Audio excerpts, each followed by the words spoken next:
So, something I thought I would touch on today is the principle of, well, the thought process of it's just not enough, or I'm not doing enough, or I should be doing more, or this feels like it's nothing and it's too easy and I'm not giving it enough, or I'm not doing enough, or more is better, or train hard, go home, all those thoughts. Because there's a lot of us out there that think that more is always better in terms of adding it to our basket of fat loss or trying to improve our performance. So we start off with increasing cardio, increasing reps, increasing training days, increasing our output, and at the same time, we cut our food. Then what? Then we start adding in stuff like random CrossFit shit, more weights, more cardio, more high interval training, maybe even fasted cardio because that's what Karen said to do. Or, but Susie said that you should add fat burners. Or, but Tom, Dick, and Harry all said that I need to reduce my carbs and other unicorn shit. Honestly, like, it's this trend of the next best thing. I call it the shiny object syndrome, where we just find things that look like, oh, that's the next best thing. It's a hack. I can get there faster. I don't have to put in hard work. But if you like, it's almost like you're wanting to avoid the process to just get the result. But if you don't enjoy the process, how the fuck are you meant to keep the result? You need to be results orientated. I mean, you need to be process orientated, not results orientated. Be process orientated, not product orientated. Because if you can actually enjoy the process, enjoy the route there, develop a routine that works for you, then it's something that just becomes part of you and you will stay lean for life. You will maintain your results for life.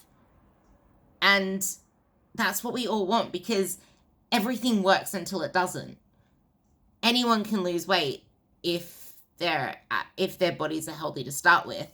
Because if you start off in it, like after going through crazy yo-yo dieting, or you've been chronic dieter for years and then you try to lose weight, that's a totally different ballgame. But if you're starting off relatively overweight, you've been overeating for ages, you've been sedentary, and then all of a sudden you pay attention to what you're eating, you can even pick any fad you want. You've never dieted before, so your body doesn't sense danger.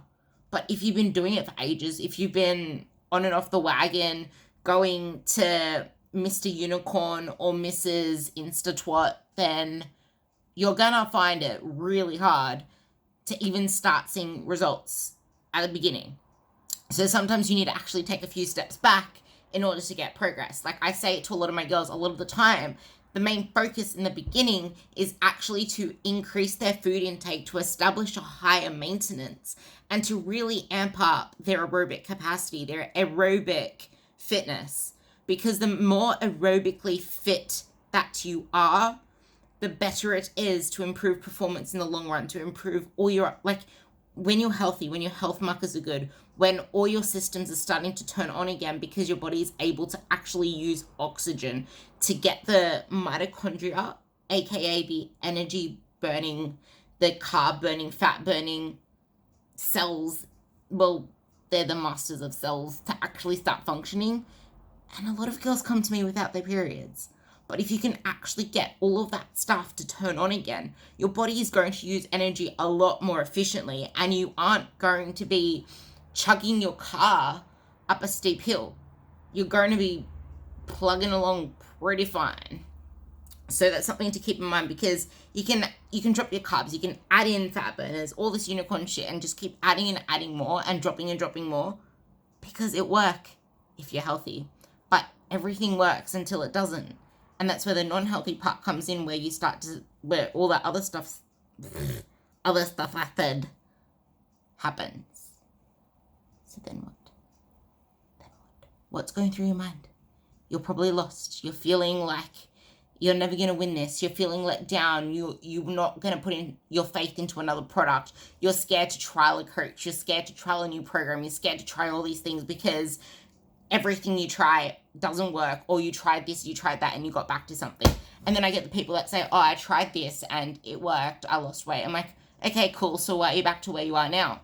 Obviously it didn't work, or it worked when you were in that part of your life, but now you have kids and blah, blah, blah, blah, blah. Or you have more life expectations. Just like when I got crazy shredded lean, like my business wasn't so high a priority back then as it is now. Because now it's my number one priority aside from me getting my training in. Because I always say we should make ourselves our first priority. Me getting my training in the morning is the first priority. Then it's my business, and then it's everything else. You need to make yourself number one, always, but in a sustainable way. And I train in a way that I feel fulfilled and like it's making me my peak self. Because when I am my peak self and when I'm walking the talk, then I can be my peak self for my business. Anyway, back to what I was saying. So then what do? You add more shit in because you're stuck. You cut more food out. Living on air. Maybe you might start to binge and that kind of adds more to it. But in the long run, you're pretty much screwing it up and you're feeling confused. So what do? You go asking more people things, listening to more people, scrolling more social media, believing more bullshit, trying more stuff. I don't know. I'm going to leave the rest of the story up to you. The main thing is, it's not sustainable. Life is happening around you, and as soon as you realize that in this whole time that you're spiraling around the hamster wheel, pretty life is all happening here, and you're wondering what's been going on. And depending on which path you take next to end your story or to take your story to the next chapter, you're either going to end up just staying where you are or ending up worse and still feeling confused. And in the meantime, your health is, your thyroid is, probably lose your menstrual cycle, probably screw up your hormones even more and make it harder for you to get out of that hole. Because the thing is, the longer that you do this cycle, the longer it is going to take to recover from that. What if in all of that time, all you had to do was back off, do less?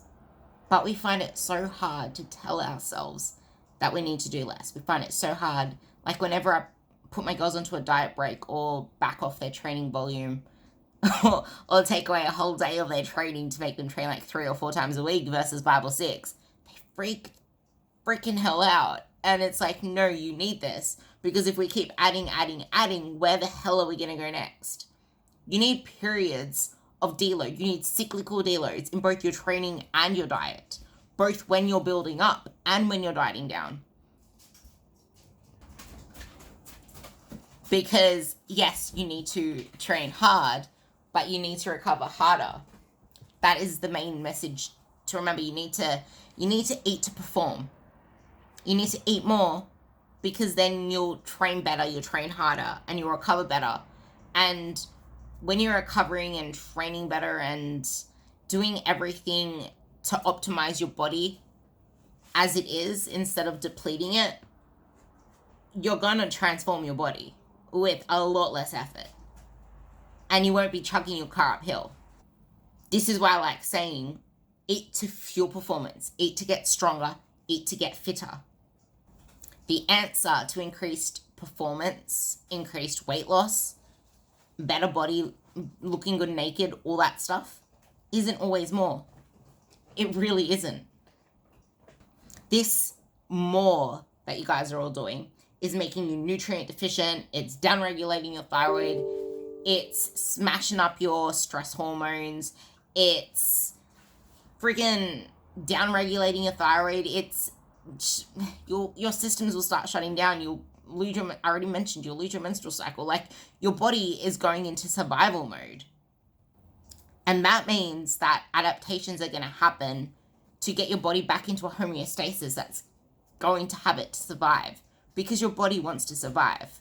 And it will do whatever it takes to survive. And that's why when you get blood tests done or some symptoms are showing up in your body, I always tell my girls, there's nothing actually wrong with that. It's something else. That's just showing itself as a symptom because your body's doing so-and-so to protect you. but it's something else. And a lot of the time the answer is making sure that you're feeding your body right, making sure that you're resting more, making sure that you're moving right for your body, making sure that your body isn't in a chronic state of, like, even having really poor posture is a state of stress because your body isn't moving how it's supposed to be moving. So I guess the main message here is back off, support your hormones, eat to perform, and then you can perform to transform. Therefore, you're eating to transform your body through eating more and performing better and being smart about the way you do it.